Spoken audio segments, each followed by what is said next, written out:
Welcome, everybody, to our Thursday Talk series brought to you by Manhattan Meditation Center and Peace Village Retreat Center. So we're so glad that you are here and able to join us today. So you're in for a nice treat today on this workshop. But before we get into the workshop, just wanted to kind of remind you of a couple of things that we actually have going on. If you haven't heard, on August 31st and through July 31st to August 3rd, we have the Sanctuary of Peace.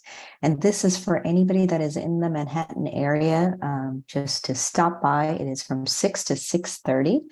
And it's a safe space in the middle of Manhattan to ease your mind and restore your strength. And if you haven't noticed, that most of the Brahma Kumari's centers around the country, around the world, they always have a quiet room, quiet space that you could kind of just decompress. And I remember when I was really close to a center, was able to kind of go in after work and just really leave the whole day behind. So you're going to get this opportunity in Manhattan. So if you're in the neighborhood in Manhattan and want to stop by from July 31st to August 3rd, please do so. We would love to see you. And for everybody that is on YouTube Live or on Facebook and also joining us on Zoom, this recording will be available. So you are able to go to any of those platforms and see that.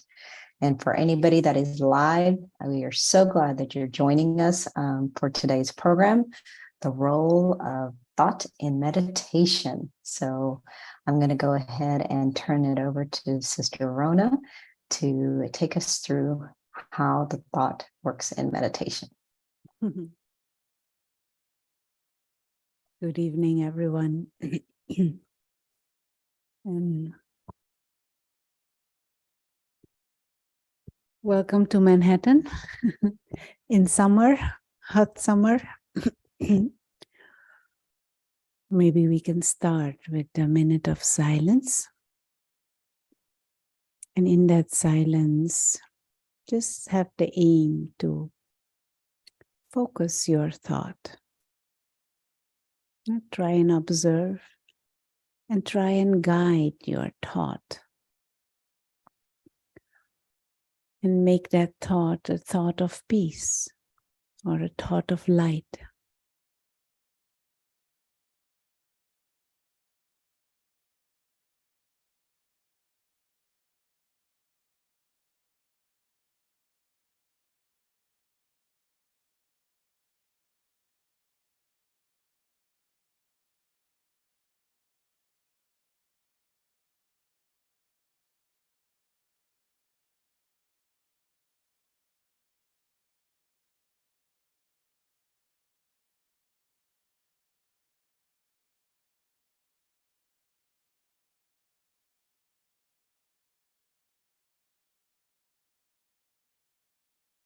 Om Shanti. Thank you. Maybe first a few words on meditation in general. It is useful to know that there are many different practices of meditation. There are many different schools, there are many different practices, and there is probably benefit in all of them if you do them systematically. Whatever practice of meditation you do regularly, systematically, following the guidance of it, there will be benefit. Some or other benefit will definitely be there. But it is also useful to know that there are many different forms of meditation, and that you can't really mix one with the other, in the sense, how to say, Raj Yoga meditation is very different from mindfulness meditation, for example, or the meditation where there is chanting of a mantra. And to know that, So that if two people talking about meditation, they're not necessarily talking about the same thing. It depends on the, the type of practice. And the meditation practice that the Brahma Kumaris offers is called Raj Yoga. Raj means king, yoga means connection, link. And so that meditation in which you have a mental connection with the Supreme, where you have a mental practice that makes you master of the self, that makes you king of the self. Now, in this meditation, it is not trying to stop thinking, which is often the belief that in meditation, I would put my mind in blank. And there may be practices where they do that, but that is not what we do in Raj Yoga meditation. Here, the practice is not so much to stop thinking, but here the practice is to learn to choose what to think and what not to think. And I'll go over to the board because it will help to illustrate a little bit.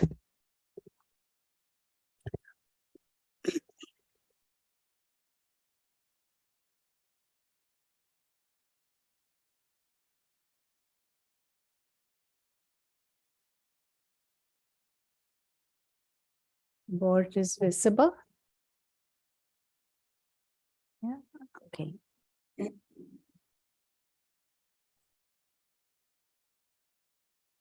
So if this is your mind, I'm just gonna make a very simple representation of your mind. If this is your mind, what happens in your mind? Anyone want to say what is happening in your mind? Lots of clutter, lots of chatter. So what is it that is cluttered? What is the chatter? Very good. So there are, in this mind, there are thoughts. These are like thoughts. And some of these thoughts are the same thoughts over and over and over and over and over and over and over and over and over again. Some of us have many thoughts that are all the time competing with each other to come. Thought of ice cream, thought of coffee, thought of a movie, thought of my boss that I don't like, thought of my pet, thought of my husband, thought of my child, and they all want to come all the time. True? Does it happen in New York City?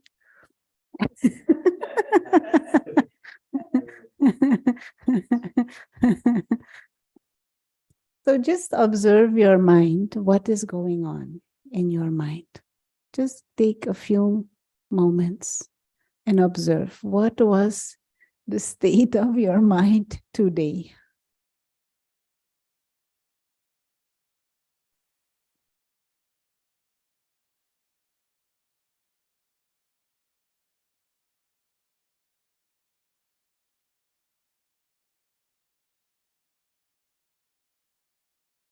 Did you take stock? How was your mind today? How would you characterize your mind? What was the condition today? Noisy. Very good. Anyone else? With breath present. With breath present. Anyone on Zoom want to say? Optimistic. Ready to move on. Very good. Anyone else?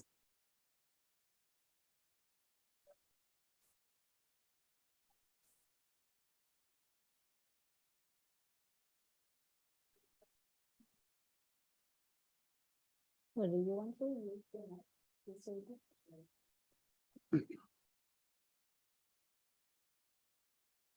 So he said, old thoughts are coming up, but the new version of myself is competing with those old thoughts. Very good. Observing.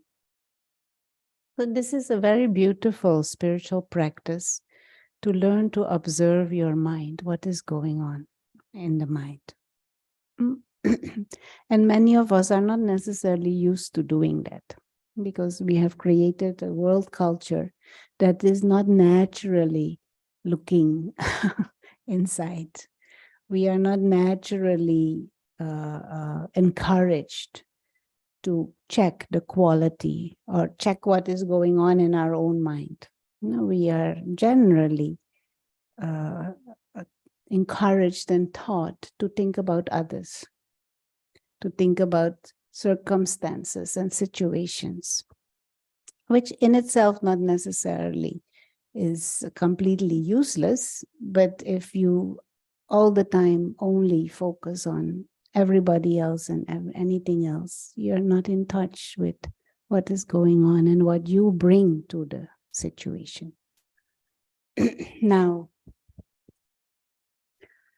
meditation in all this clutter of thoughts that are there, there are also different qualities of thoughts. It is not just the amount of thoughts and the speed of thoughts that is there, but there are also levels of quality of thoughts. Some of the thoughts may be absolutely useless, completely, utterly useless. Thinking about your neighbor's car, for example, absolutely, totally useless. Thinking about what they said and what they did not say and why they do what they do. It has nothing to do with you and they will not change anyway. Absolutely, totally useless thoughts. Many of those totally useless thoughts starts with why, what, the exclamation mark thoughts. Most of them are completely useless. So that is one area of thoughts, one level of thoughts. But we also have useful thoughts.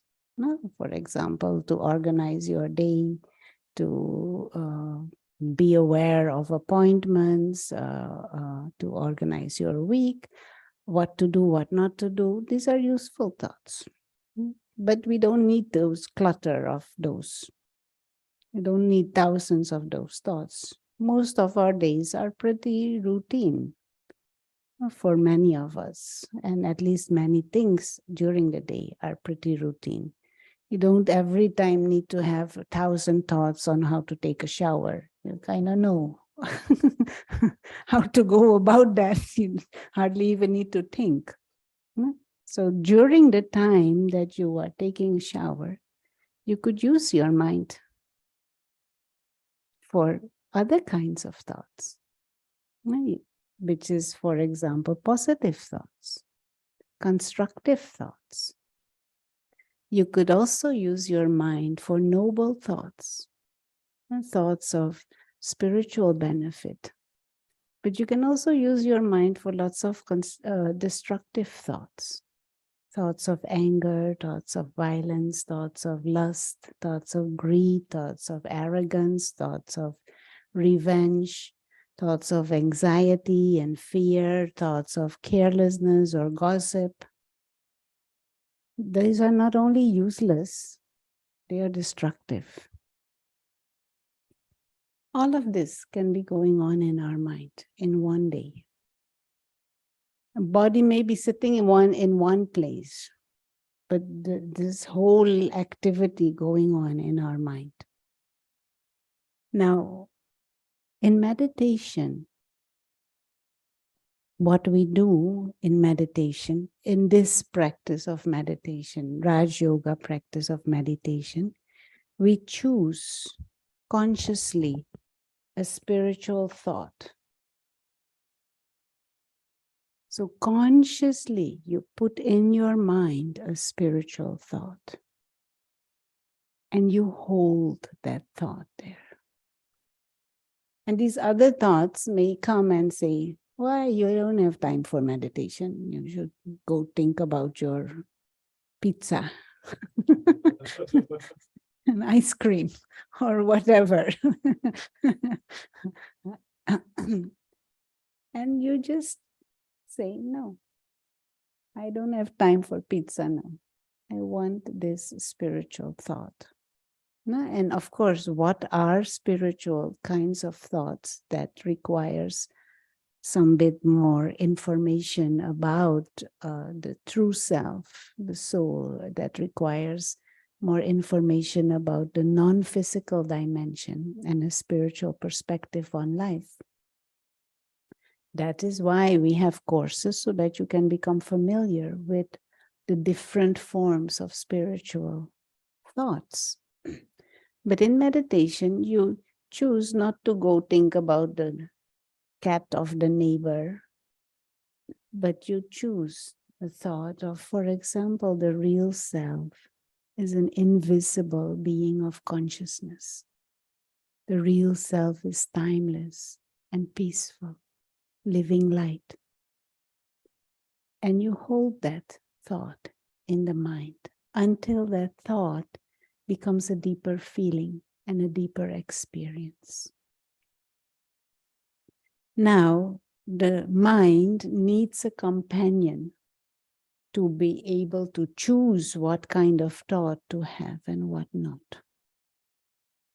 And that is what is called the intellect.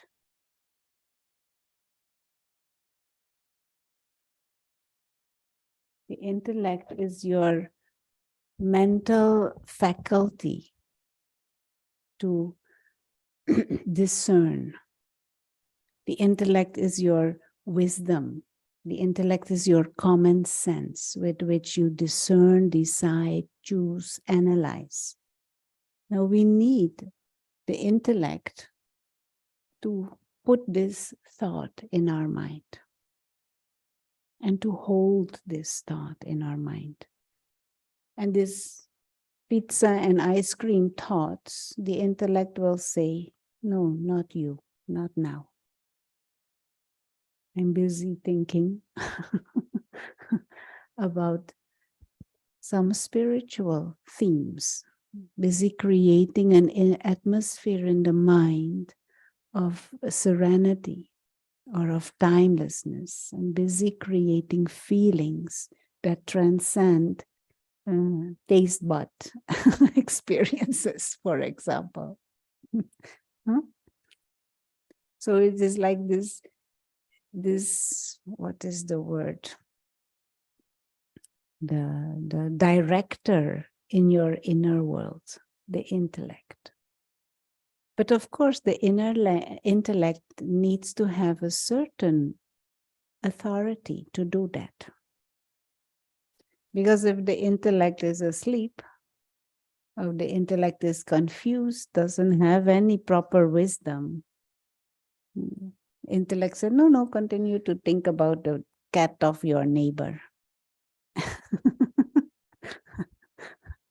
And how you hate that cat, or how you want also that cat or some other cat. So intellect is nurtured with spiritual wisdom. Intellect is nurtured by the practice of silent reflection. When you're becoming more and more aware of who you are, what life is all about. And then the intellect can have this authority over the mind, not force, but natural authority, and chooses which thoughts to have and which thoughts not to have. If the intellect is weak or knocked out for whatever reason, or not nourished, then what pushes the mind, what generates thoughts in our mind, is the subconscious mind. In the subconscious mind, there are many impressions from the past And some of those impressions are very big. Coffee, coffee, coffee, coffee, coffee, for example. No? And these impressions from the past, they want you to use the mind to create thoughts. Coffee, coffee, coffee with cream, coffee with a lot of cream. A special whipped cream on top also. Cappuccino with whipped cream and cocoa powder on top. No. Some impression from the past. It is pushing that thought on the screen of the mind. And there are many impressions, memories from the past. They want to compete for that your mind. They want to push thoughts on the screen of the mind. Some of those impressions might be useful, but some of them may be nurtured over time, created habits and impressions that may not be so useful. They can be attachments or egos, and they want to use that mind. Or some hate, some revenge or something, someone someone did sometime, and I kept it in my mind so long, it becomes a deep impression. Now that impression wants to think the whole time how I hate this person.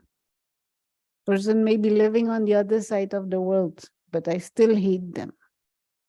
Sometimes person not even there anymore. They already gone past. Still, we live with that regret that I did not tell. All kinds of funny and perverted scenarios can happen if this intellect is not nurtured with wisdom. This leads its own life. And the other thing that puts thoughts in our mind is what we experience through our sense organs. We see something, we think about it, we want it. We hear something, we think about it, thoughts are created, and an action is done with it or not. We smell something, some thoughts come in the mind. We taste something, thoughts come in the mind. We touch something. The world of sense experiences becomes master of my mind and creates thoughts. Someone walks in and I have thoughts. Some noise outside, I have thoughts. Some smell in the air, I have thoughts. I become an absolute slave to sense experiences. So the impressions in my subconscious or the body and the bodily sensations, they rule my mind. If the intellect is weak and doesn't, the intellect is like the manager of the mind. But if the manager is ignorant, if the manager is weak, or if the manager is drunk, or if the manager is asleep, then these run amok on the stage of your mind. And you have no control over it. And this, many of us, if not all of us, have experienced that. Some thoughts are there, you can't get rid of them. They just push themselves on you all the time. And what your thoughts are, that is what ultimately leads to your feelings,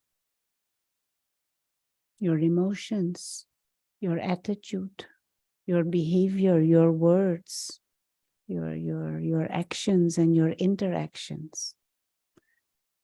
Your mind is a good a measure of what ultimately will come out of your mouth. Ultimately is in your eyes, ultimately is in your interaction with others. Now, like I said, meditation is about consciously choosing not just constructive thoughts, not just positive thoughts, but noble and spiritual thoughts. To put that in the mind, and allow that to create an atmosphere, to allow that to create your thoughts, to create your feelings, emotions, intentions, attitude, words, and actions. But like I said, for that, the intellect needs to be nurtured and be strong. Now, to give an example, say some interaction with a colleague or with someone, and say the person criticizes, brings some criticism. So this is not a setting where you are meditating, but still you have that intellect. That person is criticizing. The intellect hears this. What to do with it? What happens in the mind? From the past, a thought might come. This person always like that. So you get irritated and annoyed. Can't they say something good ever? All the time, always criticism. But what is the experience in the mind? What are the feelings? There will be some melancholy, some sadness, some anger, some irritation. That is what is going on in the mind. The intellect can also say, this is a nice game. Let me see how much power to be patient I have. Let me see how much power to tolerate I have. Maybe she did not have a good night's sleep and she's grumpy. So let me be extra loving. Intellect can also say, no, look at the bigger picture. Where do you want this interaction to go? How do you want to feel? Or do you infuse your mind, absorb in your mind the emotions of someone else or your perceived emotions what you perceive from them? Intellect is analyzing, choosing what thoughts to create. Now, during meditation, you practice this power.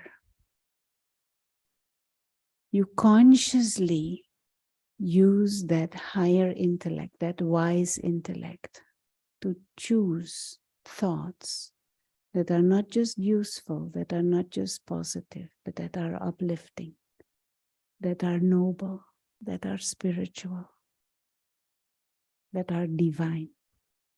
And you fill your mind with that type of feelings and that type of atmosphere. And that will also create different impressions in your subconscious. That will also make that you will use your body in a different way. The colleague who is criticizing, my vision can be one of hate and one of, what they say, drop that kind of vision. Or in this kind of setting, it can be one of compassion or one of understanding or one of camaraderie, maybe even. I understand you're not having a good day.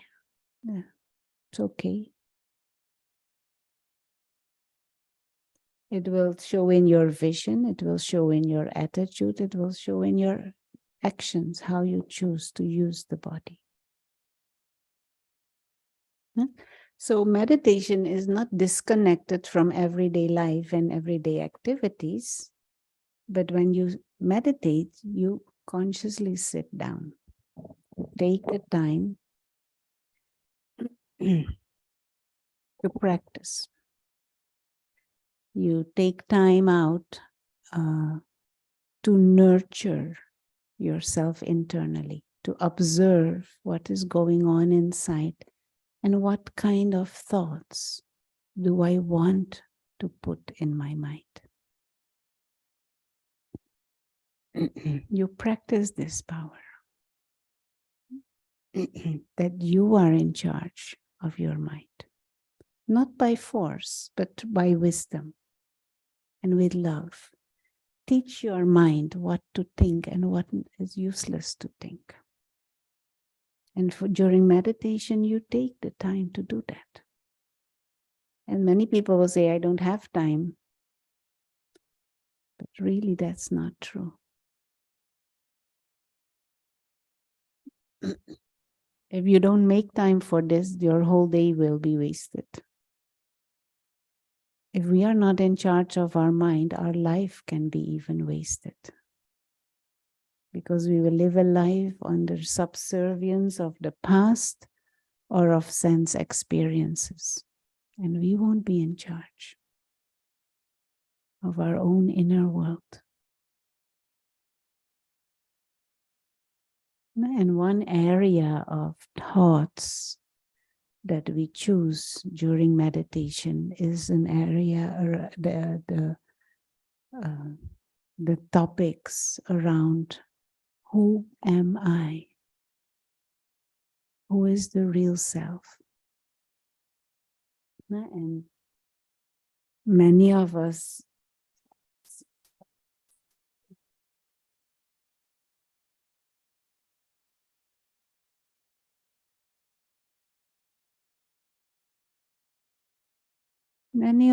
when we think of self, we think of ourselves in terms of our physical appearance, the physical image. And we say, this is me. The Raj Yoga knowledge says, is that you or is that your package? And this is also changing all the time. No? Do you know? Body is changing all the time. Every minute it is different from the previous minute. So is that you or is that the vehicle? When we think of ourselves, we think of the things around us and the people around us, and we think this is me and this is my life. Spiritual knowledge says that is not you actually. Just as somebody goes sit in a car, doesn't mean he is the car. Doesn't mean he becomes the car, even if he sits there 10 years. Doesn't move from the car, never becomes the car. Car is car, and the one who is sitting in the car is sitting in the car, and one day will come out of the car. So same way, the spiritual being, the being of consciousness, the spirit, the soul, has come in, sitting in this car for a number of years. A bit longer than you sit in a physical car, but same principle. Soul has come in this car, in this vehicle, and uses this vehicle to navigate the physical dimension. Car you can see, the driver you don't see. Not just like those cars where they have these black black windows. You don't see the driver or the passengers, but you know there is the driver there. He's invisible, but he's there. So same way here also. Souls are invisible, but they are there. They are driving this car. They are operating this vehicle. Soul isn't a female or a male or any other gender. Soul is genderless, beyond. Soul is not black, white, brown, yellow. Soul is beyond ethnicity and race and color of skin.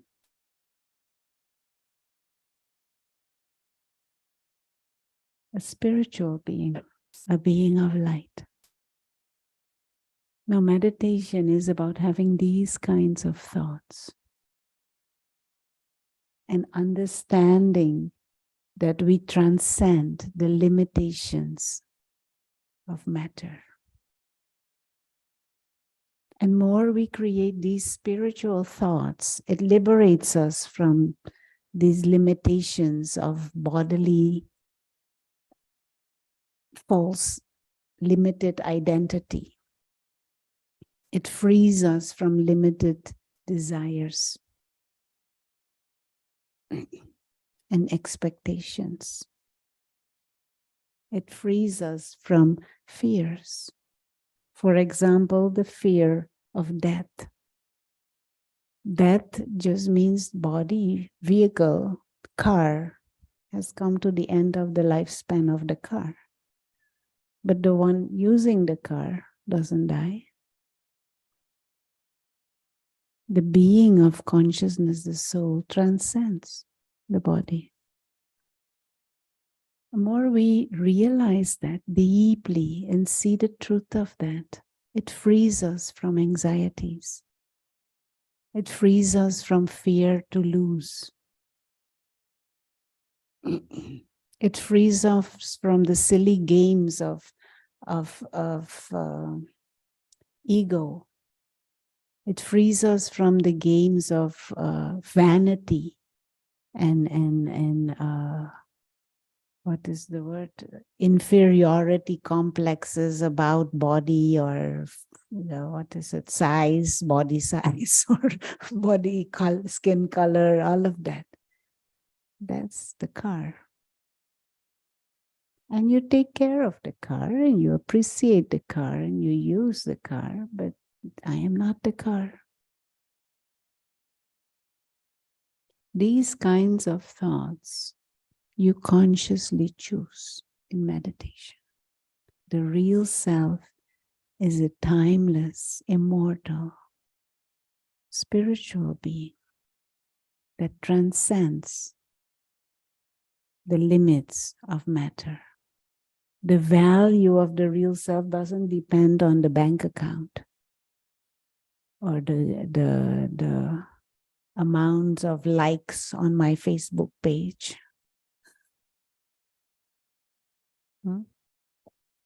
Or any other thing limited. The value of the real self is invaluable. A being of peace, a being of love, a being with God-like potential. This is the real self, the real me. The more we create these kinds of thoughts,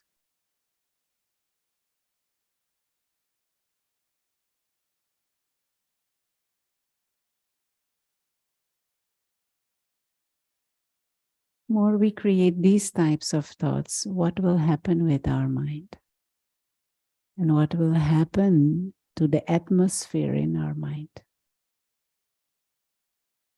It will be more pure, more peaceful also, a deeper sense of feeling safe and peace, relief and freedom will come. So thought is your biggest treasure. The power of thought, the fact that you can think, but we have not learned to groom that thought. You say like that, to cultivate that power of thought, that treasure. We are not even aware that it is a treasure often. Many people feel that their thoughts are just a constant torture, which they are. If they are useless, waste, destructive, then your own mind is like your biggest enemy. And then your thoughts are torture.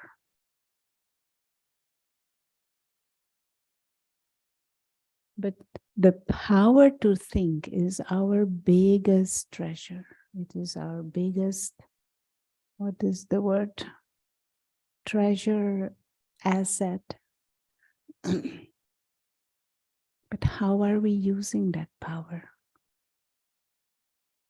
And unfortunately, but this is the reality, we have not been made aware of this treasure. We have not been made aware of our possibilities and the choice, even the fact that we have a choice what to think. We are not necessarily aware of that. And over time, this subconscious mind has become filled with all kinds of impressions and tendencies that may not be beneficial at all to me either. But they now are like dictators. They want to use that mind. Bullies. Bullies inside. Bullying you all the time. Okay, you want to say anything? Ask anything? Please take the mic so that the Zoomers can. I have this, I've talked about this with my wife. I have a full-time job and I don't really have a grasp on why I hear a certain thing at work continuously. So I'm interested to hear your thoughts about it. Several people I work with, they'll show up at work first thing in the morning and say, I'm so tired. And I don't think it's tired. And then even midway into the day, they'll say, I'm so tired. And so I always say to my wife, like, they show up at work And they're already tired. and they're right. And they're already so, they're already tired. And I don't think it's like fatigue. And so I would just like to hear, I think it's very, it just sticks out to me, as something like, I don't really get it, so. Yeah. Tired. When we say, for example, our arm, and we make this movement 100 times, 200 times, what will happen? I will get tired, but will I have achieved anything? I'm just hitting the air. Nothing is happening. I'm not achieving anything. Nothing is happening. So I won't see a reason why I am tired, but I will feel tired. The arm will be tired. And maybe if I do it a few hundred times, even it will pain a little bit. But I will not see any achievement that will justify the tiredness and the pain. Now, this is obviously a useless action. It's clear to see. But we can do the same thing in here. And we said in the beginning, not the repetitive thinking. I hate this cat of my neighbors. I hate this cat of my neighbors. Or I want this and it is not happening. I want same repetitive thoughts, cyclical thoughts that are useless. They make us mentally tired. But there is no achievement except tiredness. So there is, so that is why you even feel more tired now, because thinking so much useless thoughts are there, so you feel exhausted, but you don't have any achievement to justify that exhaustion. And more we have repetitive and cyclical thoughts, more that becomes a habit. And it will stimulate again repetitive thoughts. So that is why they start the day tired. Midday, they're more tired. End of the day, more tired. In the dream, that cyclical thought will go on. So you wake up more tired. And I'm not talking about other people, I'm talking about my own experience now. But I don't think it is very different from other people's experiences. And this is the reason why I don't feel that meditation is a luxury. This is why the feeling is that it is not about I have time or I don't have time. This is an absolute necessity to learn to manage our mind, to learn to manage our thoughts. This is our valuable treasure. Our mental energy is closely, or if not 100% connected with our thoughts. And once it is off track, it's very difficult to get it back on track. But whilst we are still sane, let us nurture ourselves. And if I have the whole day useless, racing useless thoughts, how will I feel? Tired and useless. Yeah, yeah, yeah. No, and they're sincerely tired. You sincerely feel tired. But it is inner dynamics that are like that. And we don't have a structure set up at an individual level or at a society, collective level to address this. Well, it's getting more and more recently, but the whole self-development area has also become business. So sometimes I wonder what really is motivating people. You hear these seminars and courses, thousands and thousands of dollars. This is everybody's right to know. And we should help each other become aware of this. The biggest treasure, the biggest wealth is sitting right here, but we are wasting it. And using it to torture ourselves without us knowing. It's not that we are bad, but we are not aware. And more we get into exhaustion and stress, more we become irritated. And then we lean towards negativity, and ultimately it can end up even in violence. But it starts here. What are my choices? Teach your mind with love and with kindness what thoughts to have.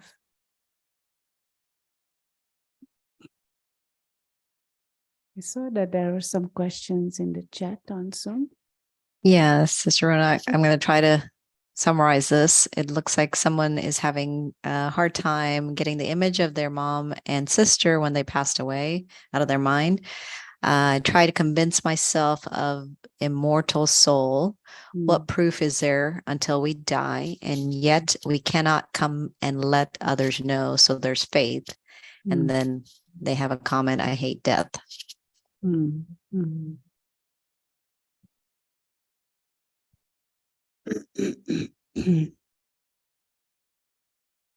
Whether there is proof of afterlife or not, I feel there is proof, but whether there is or not, it is a reality that things in the physical world don't last. No, all the great people from the past, they are not here anymore.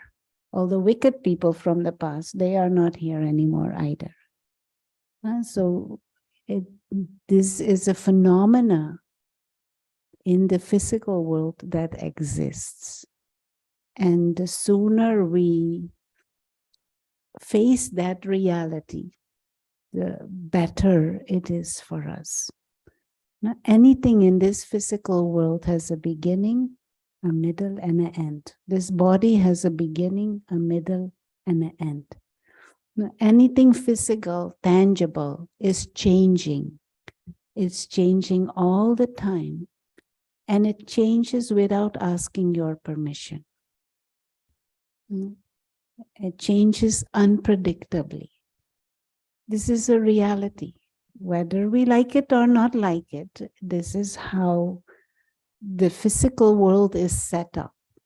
Now the question is, how do I position myself in this changing and unpredictably changing world? What is my understanding of self? And what is my perspective on self and on life? Now, I can have a perspective that is spiritual. What is the benefit of that spiritual perspective as opposed to a physical perspective? And I'll just take a few minutes to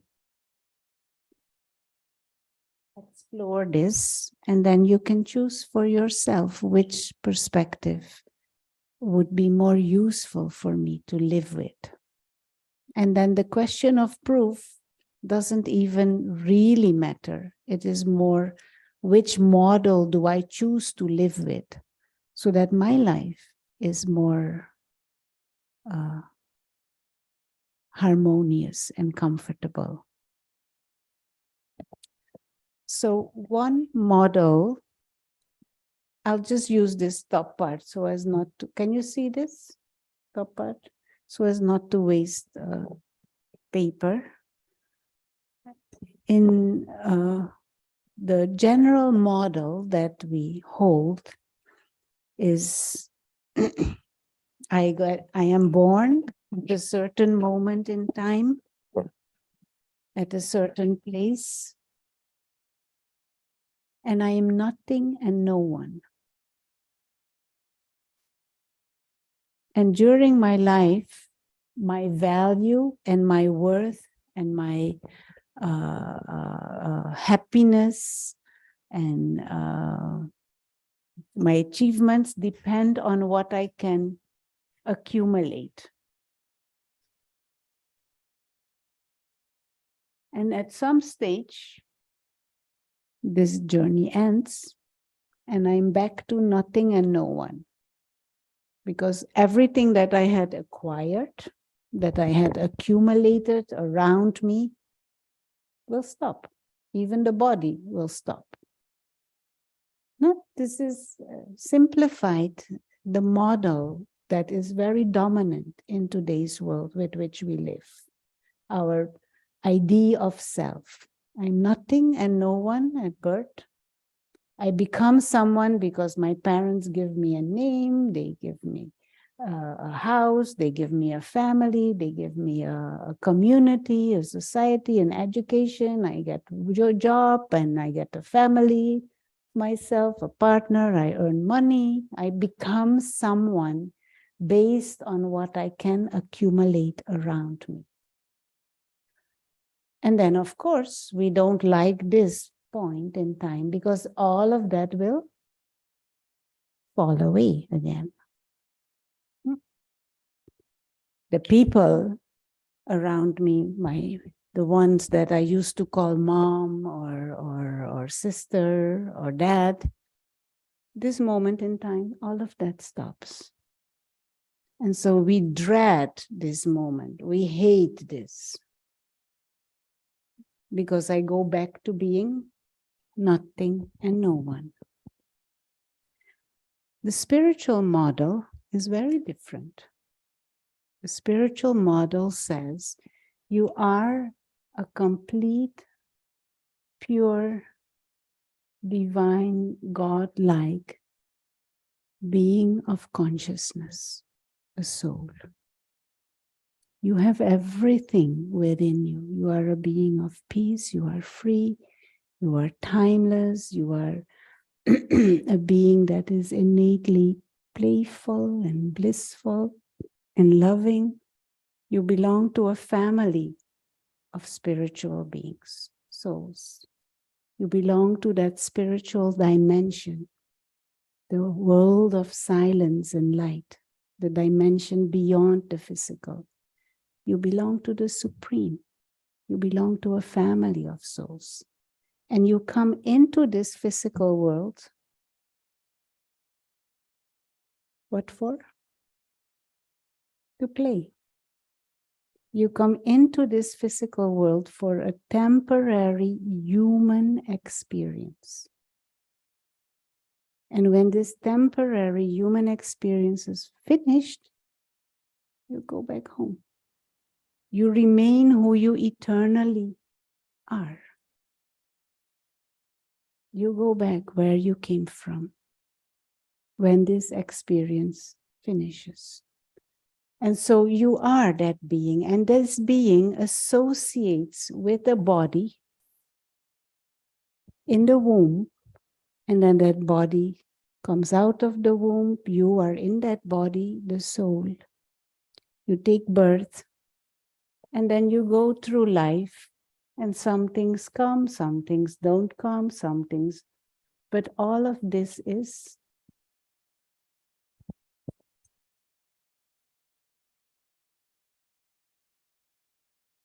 an extra human experience. It is extra.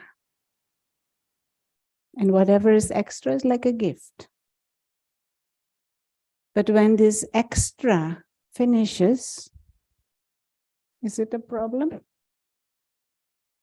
No, because you remain who you eternally were. That spiritual being of light, that being of peace, being of love, being of bliss, who has the eternal family, who has the eternal world, a home beyond, who belongs to the Supreme. This model gives you the feeling, I don't need anything. Everything is a gift, is extra. I play with it, is nice. When it is not there, I'm still okay. This model puts you in the victim mode, in the beggar mode.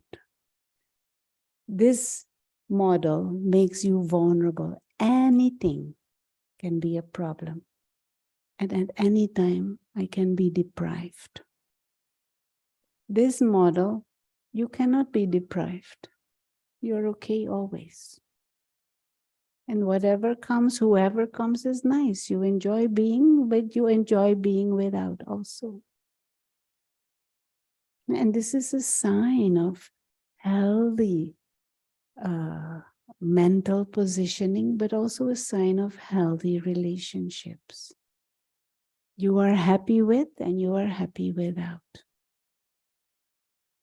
Then relationships have empowered us, not weakened us.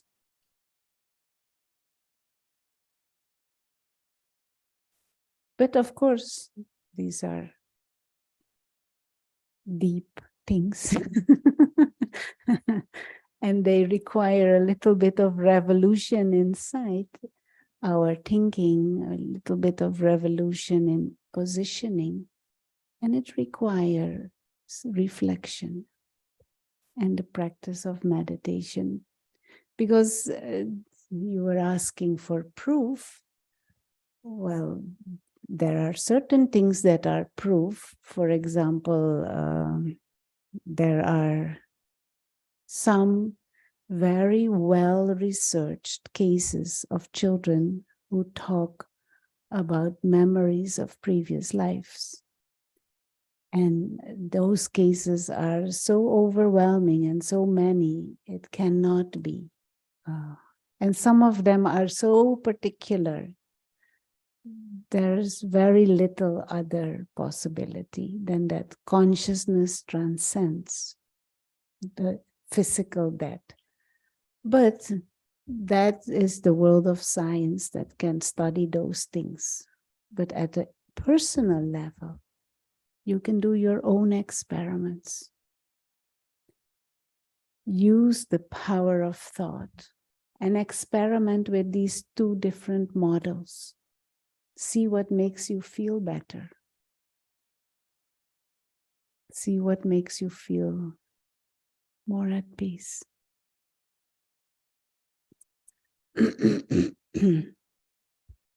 And so this lecture is not meant to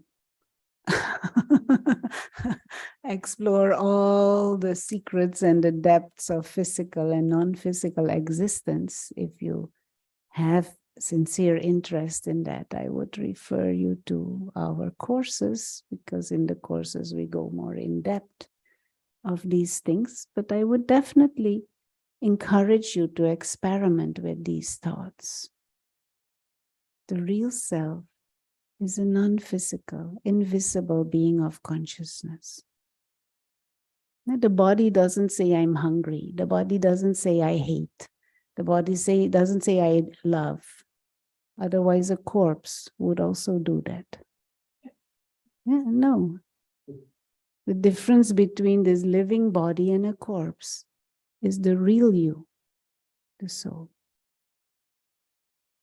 Corpse just means the soul and the body have gone separate ways. The driver has gone out of the car, continues the journey. And experiment with your own mind and your own life. When you go through a day feeling the self to be a traveler or a guest in this body, a guest on this planet, or when you are in this consciousness, this is me, this is mine, this is mine. I've signed out. What? Suja, are you still there? Yes, I'm still here. Everything is fine on this side. Oh, something shifted on the screen there. Okay, but at this time, are there any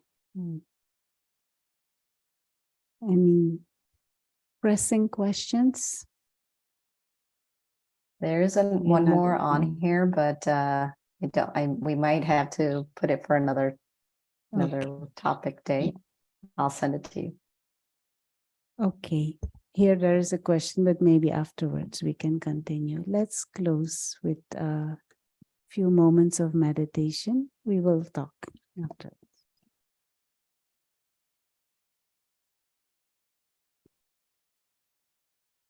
So just come to this awareness that we have this immense treasure, which is the power to think.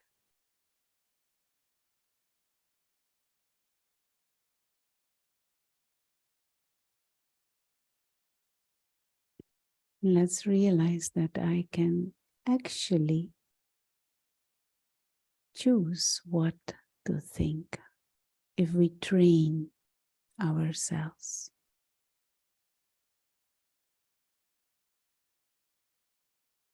And let us choose for a few moments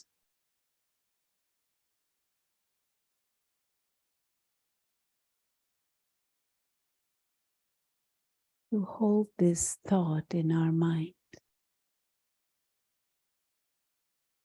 Who am I?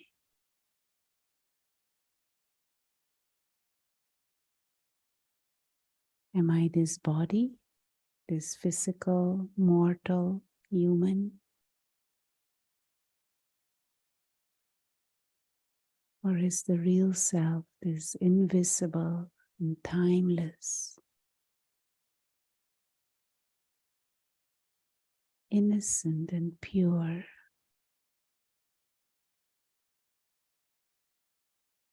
being of light, being of consciousness?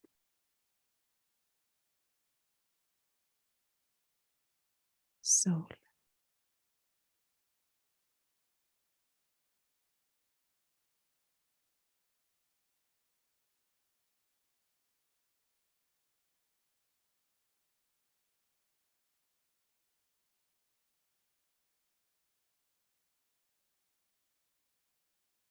And just experiment which thoughts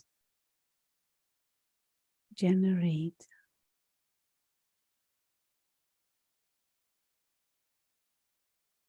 what type of feelings. And we can use the image of a tiny, tiny star operating from the center of the forehead.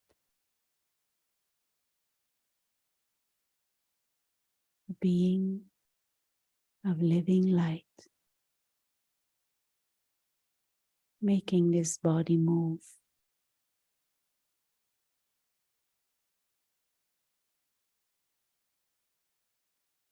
Giving life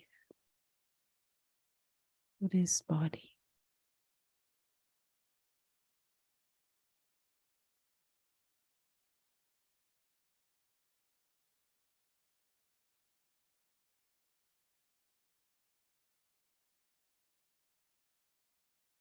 In this world, this physical world, nothing truly is mine. Everything is temporarily on loan.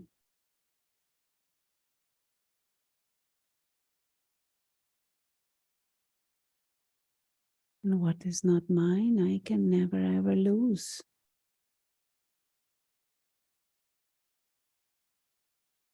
Every interaction is an extra gift. Nothing and no one is mine. All are on a journey.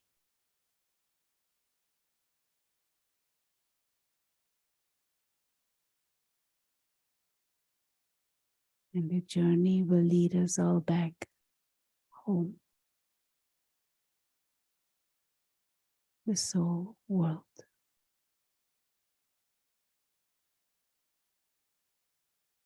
The dimension of silence and stillness and light.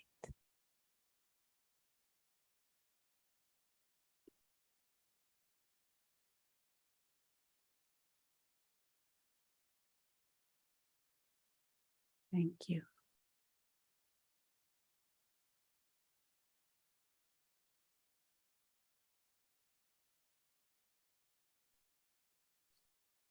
Have a good rest of your day. Suja, you want to say anything to close? No, we have some great upcoming classes and courses. So please feel free to go by manhattanmeditationcenter.org so that you can see all the classes and courses offered for end of July and beginning of August. And don't forget about the Sanctuary of Peace. So if you're in person, please stop by July 31st to August 3rd from 6 to 6:30. You can experience that Sanctuary of Peace right in the heart of Manhattan. Thank you. Have a good night, everyone.